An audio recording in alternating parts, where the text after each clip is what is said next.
আসসালামু আলাইকুম। এখন দেখবেন সংবাদ শিরোনাম। অস্ট্রেলিয়ায় ইহুদিদের অনুষ্ঠানে সন্ত্রাসী হামলায় নিহতের সংখ্যা বেড়ে 15। হামলাকারী বাবা ছেলের নাম জানালো অজি পুলিশ। দীর্ঘদিন ধরে উৎপাদন বন্ধ পাবনার সাথিয়া মৎস্য প্রজন্ম কেন্দ্রে পরিণত হয়েছে মাদক সেবীদের আখড়ায়। নতুন করে চালু করার দাবি স্থানীয়দের। ইনকিলাব মঞ্চের মুখপাত্রের উপর হামলা বিচ্ছিন্ন ঘটনা বললেন সিইসি। শঙ্কা নেই ভোট নিয়ে, ইসির চাহিদা মতো অর্থ বরাদ্দের কথা জানালেন উপদেষ্টা। মহান বিজয় দিবস ঘিরে জাতীয় স্মৃতিসৌধে চলছে শেষ মুহূর্তে প্রস্তুতি। শ্রদ্ধা নিবেদনের আয়োজন নির্বিঘ্ন রাখতে চায় স্তরের নিরাপত্তা। এতক্ষণ দেখছিলেন সংবাদ শিরোনাম, এখন দেখবেন বিস্তারিত। অস্ট্রেলিয়ার বন্ডাই সমুদ্র সৈকতে হামলা নেপথ্যে দুই বাবা ছেলে। তাদের নাম যথাক্রমে সাজিদ আকবর ও নাভিদ আকরাম। ধারণা করা হচ্ছে তারা পাকিস্তানি বংশোদ্ভূত, যাদের একজন গান ক্লাবের সদস্য ছিল অস্ত্র রাখার লাইসেন্সও। এদিকে এক হামলাকারীর মৃত্যু হলেও অপরজন হাসপাতালে চিকিৎসাধীন। তার শারীরিক অবস্থার উপর ভিত্তি করে নেওয়া হবে আইনি ব্যবস্থা। এদিকে হামলায় প্রাণহানি বেড়ে দাঁড়িয়েছে 15 জনে। তাদের মধ্যে শিশু, নারী ও পুলিশ কর্মকর্তা রয়েছে। গানের তালে তালে চলছিল উদযাপন, কেউ সপরিবারে, কেউ বা আবার বন্ধু বান্ধব সহকারে। হঠাৎ করেই পাল্টে যায় পরিস্থিতি। শুরু হয় এলোপাতারি গুলি, প্রাণ বাঁচাতে সৈকত জুড়ে ছুটোছুটি শুরু হয় হাজারখানেক মানুষের। ক্যামেরায় ধরা পড়ে সেই দৃশ্য। বন্ডাই সমুদ্র সৈকতে ইহুদিদের ধর্মীয় অনুষ্ঠান হানুকায় চালানো এই হামলার পেছনে রয়েছে দুই বাবা ছেলে। ঘটনাস্থলে নিরাপত্তা কর্মীদের গুলিতে যাদের একজনের মৃত্যু হয়, অন্যজন গুরুতর আহত হয়ে হাসপাতালে চিকিৎসাধীন। পুলিশ বলছে তাদের একজন গান ক্লাবের সদস্য ছিল অস্ত্র রাখার লাইসেন্সও। একাধিক গণমাধ্যমের দাবি তারা পাকিস্তানি বংশোদ্ভূত। অনেক সাহসিকতার কথা শুনতে পাচ্ছি। তাদের সবার প্রতি কৃতজ্ঞ। অভিযান চালু আছে, তদন্তও চলছে। যেটা গুরুত্বপূর্ণ তা হলো অস্ত্রধারী 24 বছর বয়সী একজন পুরুষ, যিনি হাসপাতালে চিকিৎসাধীন। তার শারীরিক অবস্থার উপর ভিত্তি করে তার বিরুদ্ধে ফৌজদারি অভিযোগ আনা হবে। এদিকে হামলাকারীদের বাড়িতে তল্লাশি চালিয়েছে পুলিশ, চলছে তদন্ত। দরকারি সকল পদক্ষেপ নেবে অস্ট্রেলিয়া, এমন মন্তব্য প্রধানমন্ত্রী। ইহুদি বিদ্বেষ নির্মূল করতে যা যা প্রয়োজন তাই করব। এটি একটি অভিশাপ, একসাথে তা দূর করবই। অস্ট্রেলিয়া কখনো বিভাজন, সহিংসতা বা ঘৃণার কাছে নতি স্বীকার করবে না। জাতি হিসেবে আমাদের বিভক্ত করা যাবে না। অস্ট্রেলিয়ার 3 দশকের ইতিহাসে সবচেয়ে ভয়াবহ হামলার ঘটনা এটি। দীর্ঘ 1.5 যুগের বেশি সময় ধরে বন্ধ পাবনার সাথিয়া মৎস্য প্রজনন কেন্দ্র।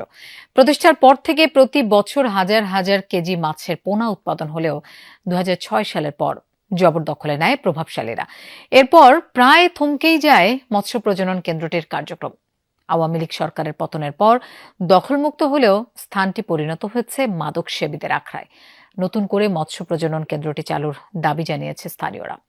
পাবনার সাথিয়া মৎস্য প্রজনন কেন্দ্র একসময় পাবনা ও আশপাশের জেলায় পোনা সরবরাহ করা হতো এখান থেকে। দীর্ঘদিন উৎপাদন কার্যক্রম বন্ধ থাকায় এটি এখন পরিত্যক্ত ও জরাজীর্ণ। 1990 সালে পাবনা সেচ ও পল্লী উন্নয়ন প্রকল্পের উন্মুক্ত জলাশয়ে মাছের উৎপাদন বাড়াতে উপজেলার নন্দনপুরে পানি উন্নয়ন বোর্ডের জায়গায় প্রজনন কেন্দ্রটি গড়ে তোলে মৎস্য অধিদপ্তর। প্রায় 37 বিঘা জমিতে 10টি নার্সারি, পুকুর খনন, ট্যাঙ্ক, সীমানা প্রাচীর নির্মাণ সহ বিভিন্ন স্থাপনা তৈরি করা হয়। চালু থাকা অবস্থায় প্রতি বছর হাজার হাজার কেজি পোনা উৎপাদন হতো প্রজনন কেন্দ্রটিতে। 2005 সালে পানি উন্নয়ন বোর্ড ও মৎস্য অধিদপ্তরের মধ্যে চুক্তি। ওসমান হাদির হত্যা চেষ্টাকে বিচ্ছিন্ন ঘটনা হিসেবে দেখছে নির্বাচন কমিশন। এজন্য নির্বাচন না হওয়ার কোনো শঙ্কা নেই। যথাসময়ে সবাইকে নিয়ে নির্বাচন হবে বলে জানিয়েছেন প্রধান নির্বাচন কমিশনার এএমএম নাসির উদ্দিন। জানান, ভোটের সুষ্ঠু পরিবেশ নিশ্চিত করতে আইনশৃঙ্খলা রক্ষাকারী বাহিনীকে কঠোর নির্দেশ দেওয়া হয়েছে। শুক্রবার ঢাকা 8 আসনের সম্ভাব্য প্রার্থী ওসমান হাদিকে হত্যার উদ্দেশ্যে হামলা করে সন্ত্রাসীরা। এ ঘটনায় নিরাপত্তা ও নির্বাচন নিয়ে উদ্বেগ প্রকাশ করে দলগুলো। হাদির উপর হামলাকে বিচ্ছিন্ন ঘটনা হিসেবে দেখছে নির্বাচন কমিশন। সিইসি বলেন, নির্বাচনে এর কোনো প্রভাব পড়বে না, যথাসময়ে হবে নির্বাচন। তরুণ ভোটারদের মক ভোটের অনুষ্ঠানে এসব বলেন তিনি। এ ব্যাপারে কোনো শঙ্কা নাই, যাই আসুক না কেন, যত ধরনের দুশ্চিন্তা আপনাদের মাথায় আসুক না কেন, দুশ্চিন্তা মাথা থেকে ঝেড়ে ফেলুন।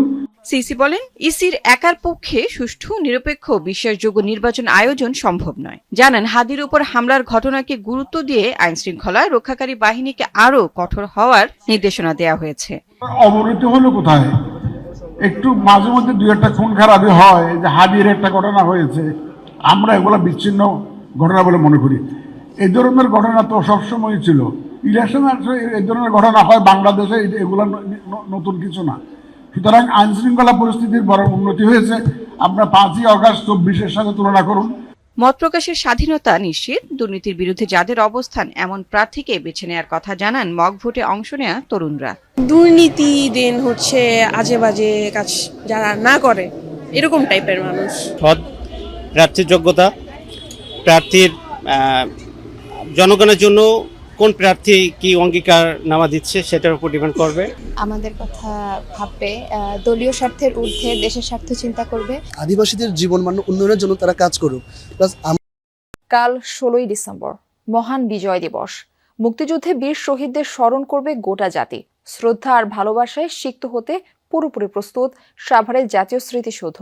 দিনটি উপলক্ষে 4 স্তরের কঠোর নিরাপত্তা বলয় তৈরির কথা জানিয়েছে আইন শৃঙ্খলা বাহিনী। যে যুদ্ধ পরাধীনতার শিকল ভেঙে বিশ্বের মানচিত্রে স্থান দিয়েছে এক টুকরো ভূখণ্ড, মুক্ত আকাশে দখল নিয়েছে লাল সবুজের পতাকা, সেই মহান মুক্তিযুদ্ধে বীর শহীদদের প্রতি শ্রদ্ধা জানাতে প্রস্তুত সাভারের জাতীয় স্মৃতিসৌধ।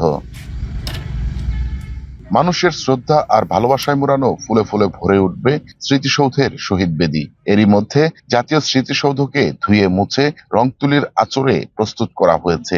লাল সবুজের সাজে সেজেছে সৌধ এলাকা। জাতীয় স্মৃতিসৌধে পুরো কমপ্লেক্সকে ধুয়ে মুছে পরিপাটিকরণ, সিসি ক্যামেরা স্থাপন, লেক সংস্কারকরণ, ফুল গাছ রোপণ সহ অন্যান্য বিশেষ কাজ ইতিমধ্যে সম্পন্ন হয়েছে। জাতীয় স্মৃতিসৌধ বীর শহীদদের প্রতি শ্রদ্ধা নিবেদনের জন্য প্রস্তুত রয়েছে। এদিকে শুধু সৌধ প্রাঙ্গণই নয়, বিজয় দিবসের রঙিন সাজে সেজেছে সাভারের জনপদ। দিবসটি উদযাপনে উপজেলা প্রশাসনের পক্ষ থেকে নেওয়া হয়েছে বিভিন্ন উদ্যোগ। রঙিন আলোতে সাজসজ্জা করেছে, পাশাপাশি আমাদের যে পৌরসভার পক্ষ থেকে বিভিন্ন ধরনের ব্যানার ফেস্টুন রাস্তার দুপাশে সৌন্দর্য বর্ধনের জন্য লাগানো হয়েছে। এবার সৌধ এলাকা সহ সড়ক মহাসড়কে নেওয়া হয়েছে 4 স্তরে বাড়তি নিরাপত্তা। সিসিটিভির পাশাপাশি নজরদারি থাকছে সাদা পোশাকের আইন শৃঙ্খলা রক্ষাকারী বাহিনীর সদস্যদের। আমাদের 4000-এর অধিক ফোর্স মোতায়েন করা হয়েছে এবং এই ফোর্স সার্বিক নিরাপত্তা রক্ষায়, জনগণের জানমাল নিরাপত্তা রক্ষার জন্য সার্বিকভাবে তারা নিয়োজিত থাকবে। 16 ডিসেম্বর রাষ্ট্রপতি প্রধান উপদেষ্টা শ্রদ্ধা নিবেদনের পর সর্বসাধারণের জন্য খুলে দেওয়া হবে সাভারের জাতীয় স্মৃতিসৌধের এই প্রধান ফটক।